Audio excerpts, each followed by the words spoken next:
What is going on, everybody? AHS Rules back again with another video, and we're here for another Ring of Honor review. This is the 15th time that I've done this for this era of Ring of Honor that it airs on Honor Club. The 15th review that I will be doing right now. Now, if you're here specifically for the review, I'm going to put a timestamp in the description, but I'm going to go on a bit of a spiel because it's my first video in a week.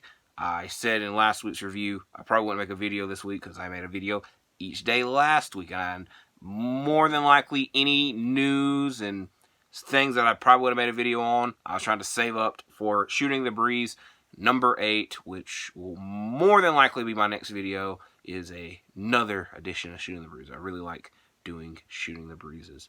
That being said, probably don't need to take another week off because bit of a peeking behind the curtain. This is my 10th time trying to film this. I've tried 10 times to film this and I just stutter all over my intro and just go on to different random tangents.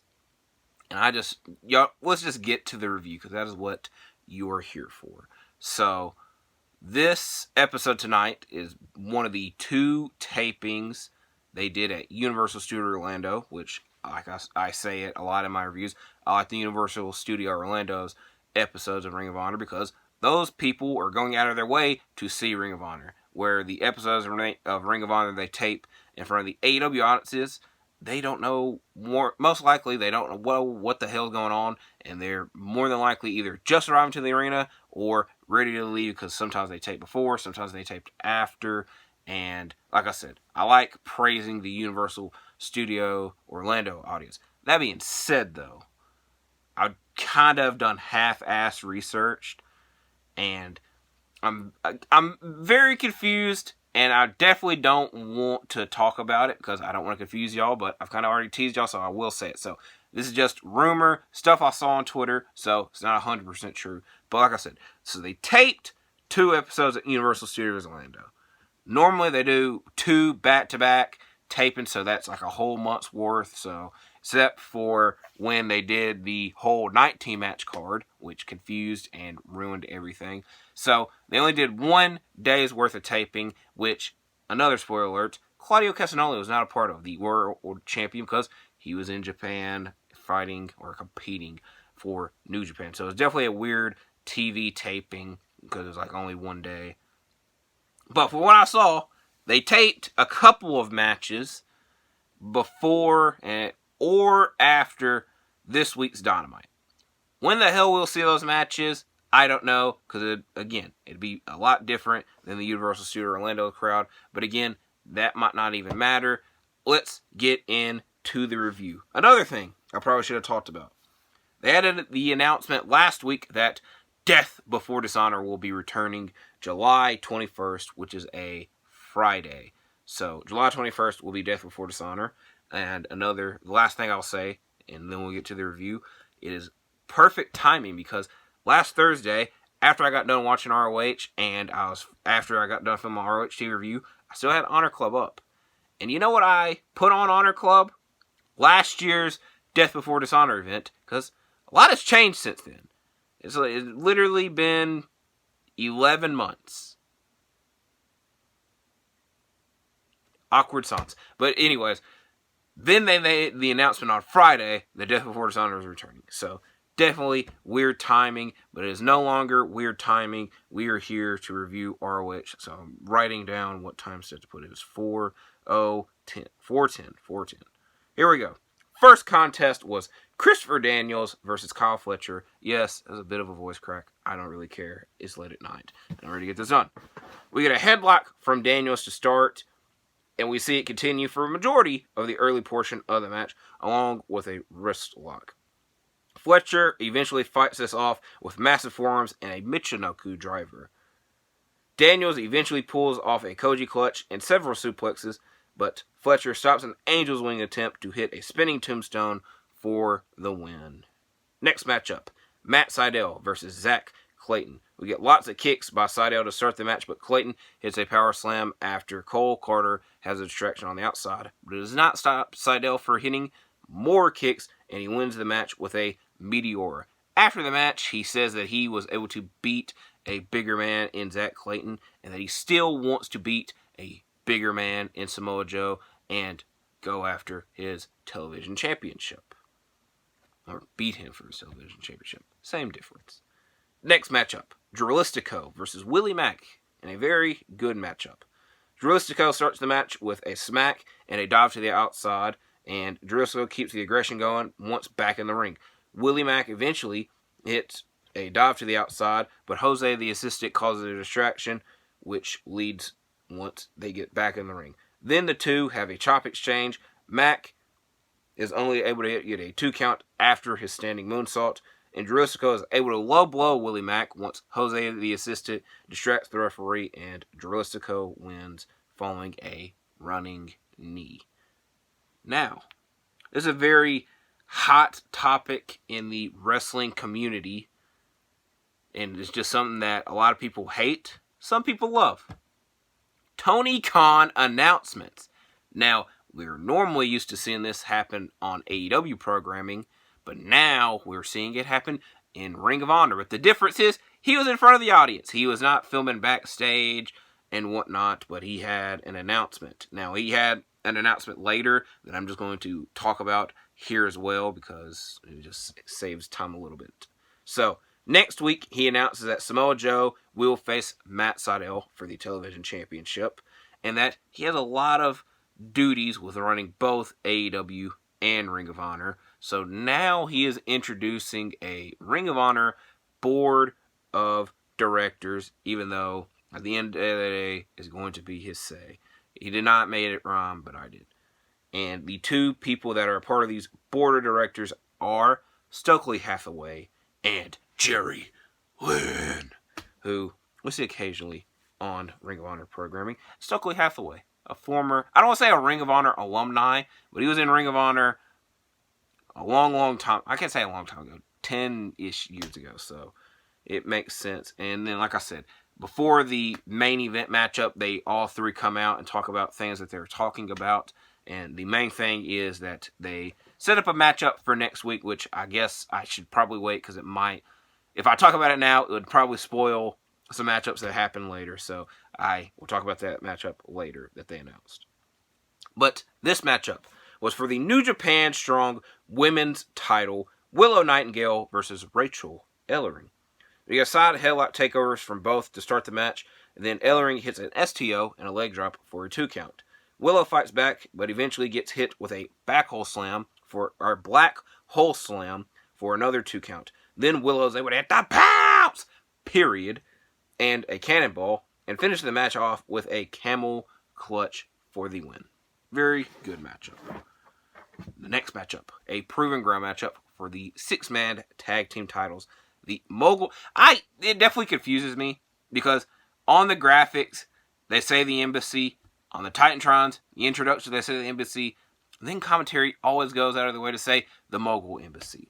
But in this sake, because this is what I wrote down, the Embassy, Brian Cage, Toa and Khan versus Cheeseburger, Eli Aslam, and Marcus Cross in a proven ground matchup. I believe I said that at the beginning, but I repeated it again in case I didn't.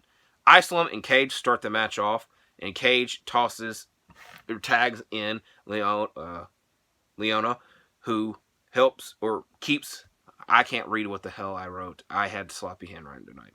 Who keeps Aslam cornered until he's able to get the tag in to Cheeseburger. Khan and Cross eventually are tagged in, and Aslam tries to save the day and help Cross, but it does not matter as Cage powerbombs him, and the Embassy win the match with an elevated triple powerbomb on Marcus Cross. The next matchup is Vert Vixen versus Mercedes Martinez.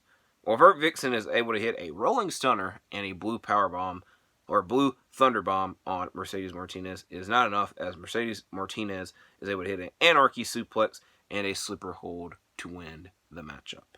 Next matchup, Griff Garrison versus Lee Moriarty. This is the Griff Garrison's return from injury. What injury he had, they never really specified. I didn't even know he was gone from injury. And to be fair, I cannot tell you the last time we have saw Griff Garrison, because I believe it was with the Varsity Blondes, And again, speaking of Varsity Blondes, no clue where Brian Pillman Jr. is. We have not seen him in a minute, but this was Griff Garrison's return. Moriarty targets the right arm of Garrison at the beginning of the matchup, who fights back with several clotheslines, but he gets caught slacking as Moriarty rolls him up and has the tights and wins the matchup. This was a very quick matchup that Moriarty had the advantage for majority of the time. Next matchup, Robin Renegade versus Kiera Hogan. Renegade tries to keep Kiera grounded by targeting her injured shoulder, which I believe was the right shoulder. Hogan fights back with many forearms and a running whiplash into the corner. Once on the outside, Charlotte Renegade, who is Robin Renegade's sister, and I'll be honest with you, the commentators pointed it out, and I couldn't have told you because I haven't really ever seen them side by side. But Robin and Charlotte Renegade are not twins. They just extremely look alike and dress alike, which I guess not all twins dress alike, but in the case of wrestling they do, because Charlotte Renegade and Robin Renegade try to pull off twin magic, yet Kiera Hogan catches them on the outside, and the commentators are confused. They don't know what Renegade twin ended up back in the ring, but it did not matter because Kiera Hogan won the match after a kick. After the match, Athena runs down with the kendo stick and tries to sneak attack Kiera Hogan, but Kiera Hogan was not having any of that and was able to get the kendo stick and run Athena off.